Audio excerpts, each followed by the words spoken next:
C'est très fin, ça se mange sans pain. Je suis dit la fille. Radio J. Radio J, le coup de fourchette. Bonjour Mickaël. Bonjour Cyrielle, bonjour Constance. Bonjour. Alors déjà, je voulais vous souhaiter une bonne année 2023. Mais bonne année à vous aussi, puisque c'est votre première sur Radio J, donc on démarre en fanfare avec vous, Mickaël. Exactement. Je vous souhaite plein de belles choses. Et qui dit nouvelle année, dit nouvelle résolution. Alors pour moi, ma première résolution, c'est manger tout ce qui me fait plaisir. Voilà. Moi. Je pense que j'ai pas attendu... On essaye de faire l'inverse d'habitude. Mais moi, je pense que j'ai pas attendu 2023 pour commencer ma résolution, on va pas se mentir. Vous avez passé de bonnes fêtes ? On a mangé. Enfin, moi j'ai mangé en tout cas. J'allais y venir, je voulais vous demander si vous avez bien mangé le 31 justement. Oh que oui. Oh, on parle de repas de fête, donc là c'est le coup de fourchette. Moi, j'aime rentrer dans le vif du sujet.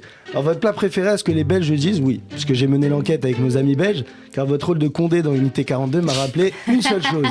Un jour, j'ai joué un Condé dans une web-série où j'étais flic dans une cité de Garges-les-Gonesse à Sarcelles, et je peux vous dire que c'était pas la même ambiance de tournage. Il y a un homme qui est venu avec un pitbull qui m'a susurré ses gentils mots à l'oreille. Oh, écoute-moi bien, Mino, si tu étais pas Condé, je t'aurais déjà demandé au chien de te bouffer. Voilà. C'était à Marseille donc. Oui, mais non, Ouais, c'était un mec de Garges-les-Gonesse. Bon, après, il a le petit accent marseillais. Et en fait, ce qui se passe avec les tournages, votre plat préféré, on m'a dit que c'était la fameuse frite belge. Non ? Ça dépend si elle est à la graisse de cheval ou pas. Voilà, c'est ça que j'allais dire, parce qu'en vrai, vous aimez bien double cuisson, d'abord à 160 degrés, ensuite à 180. Totalement. Voilà, je me suis bien renseigné alors. Et pour imiter quelqu'un, bien croquante et bien croustillante, Cyril Lignac. Effectivement. C'est flagrant. Ouais, je sais, imitation un peu pas terrible. Et de base, pour les frites à l'étranger, on dit French fries, les frites françaises. Bon, ça on va laisser quand même aux Belges, parce que ce qui se passe avec les Belges, on leur a déjà pris la Coupe du Monde, typique à nos amis belges. La seule chose qu'ils peuvent chanter, c'est laisser la frite à la maison. Ouais, je sais. Grâce à eux, on a eu les frites. Grâce à eux, on a eu les frites qui sont indispensables pour tellement de gens aujourd'hui. Moi, par exemple, à côté de l'humour, je travaille avec les animaux. Je sais que vous aimez beaucoup les animaux. On va la bouffe et les animaux, mes deux passions dans la vie. Donc en fait, je suis surveillant dans un collège, donc pour moi, c'est un peu pareil. D'accord. Oui, parce que quand vous voyez 400 élèves qui courent après des frites, qu'il y a des gens avec des casques, qu'ils ont peur, les cuisiniers, ils sont en panique vraiment. 400 élèves de 11 à 14 ans qui courent, on dirait la guerre en Ukraine. Voilà, je vous le dis. Voilà.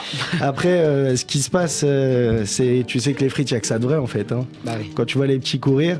Et la petite gaufre de Liège, on se refuse rien. Ouais. Ouais, on la prend.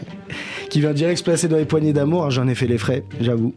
Ça fait plaisir. Je sais que vous êtes aussi très friande des plats italiens, de nos amis italiens.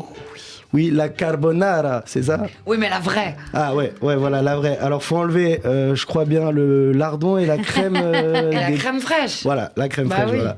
Moi, après, l'Italie, j'aime bien. Et c'est dingue comment vous êtes un couteau suisse. Voilà, je voulais vous dire, parce que j'ai vu, vous avez fait tous les domaines. Ça va de journaliste musical à photographe, réalisatrice de documentaires. Alors moi, je vous fais une proposition, parce que je vous avoue, j'en ai un peu marre de bosser dans un lycée. Moi, je peux faire tout. L'otarie. Je peux aussi faire la baleine échouée, pour les documentaires animaliers. Et s'il faut pour les clips, il y a toujours un gars, on sait pas ce qu'il fout dans les clips. Il est toujours au fond, on sait pas ce qu'il fout. Il se balade comme ça. Si vous voulez, je peux être ce gars. On va t'embaucher. Écoutez, c'est parfait. Je vais annoncer à mon lycée que j'arrête demain alors. Et voilà, vous avez plus tourné de films et de séries que j'ai d'années d'école scolaire. Ah mince, mauvaise référence, j'ai arrêté l'école à 12 ans. Voilà, sujet sensible, maman et papa, si vous m'entendez, on s'excuse. C'est pour ça que je suis devenu surveillant en fait. C'était des travaux d'intérêt généraux. Je dois rattraper toutes les années que j'ai loupées, bien sûr. Ce que j'aime chez vous, Constance, c'est qu'on voit que vous êtes passionné par énormément de choses. On parle du théâtre, du cinéma ou encore la musique et la littérature, la gastronomie aussi. Moi, en voyant ça, c'est de vous que je suis passionné, Constance. Voilà. Waouh, 2023, comment c'est trop bien. Merci beaucoup, en tout cas. Merci.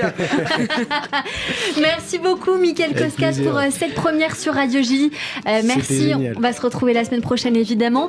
Où est-ce qu'on peut vous voir prochainement, potentiellement ? Alors moi, je joue dans les comédie clubs parisiens et je mets toutes mes actualités et je fais aussi beaucoup de vidéos sur les réseaux sociaux, sur mon Instagram, Mickaël Coscas, avec CK pour Mickaël et KOSKS pour Coscas. Ça, c'est très je bien précise vendu. Parce qu'à chaque fois que je dis Mika, on me dit CH et on ne me trouve pas. Voilà. Mickaël, qu'est-ce qu'on peut retrouver sur vos réseaux sociaux comme type de vidéo ? Je crois que vous êtes très proche de pas mal de gens. C'est ça. J'ai fait une web-série aussi qui avait marché, qui s'appelle STO. Voilà, et ça avait fait 2 millions de vues par épisode.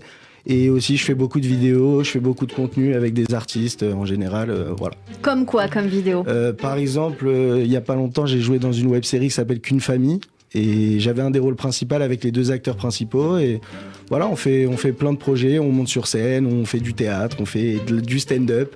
Surtout dans les comédie clubs, j'ai joué au Paname, au Fridge, j'ai fait plusieurs endroits. Tous les comédie clubs. Et alors on se demande, parce que les auditeurs vont me demander, est-ce que vous êtes vraiment surveillant dans la vie ? Ah oui. Je suis obligé de travailler à côté de l'humour, faut manger. Hein. Ah bah oui. Et non, je suis vraiment surveillant et quand je parle d'animaux, je mâche pas mes mots. Voilà, je le dis, je continue. Ils vont être contents si vous écoutent. Ils vont écouter, mais ça me dérange pas, ils le savent. Hein, je leur dis tous les jours. Je pense que c'est très affectueux. Merci beaucoup, Mickaël Koska.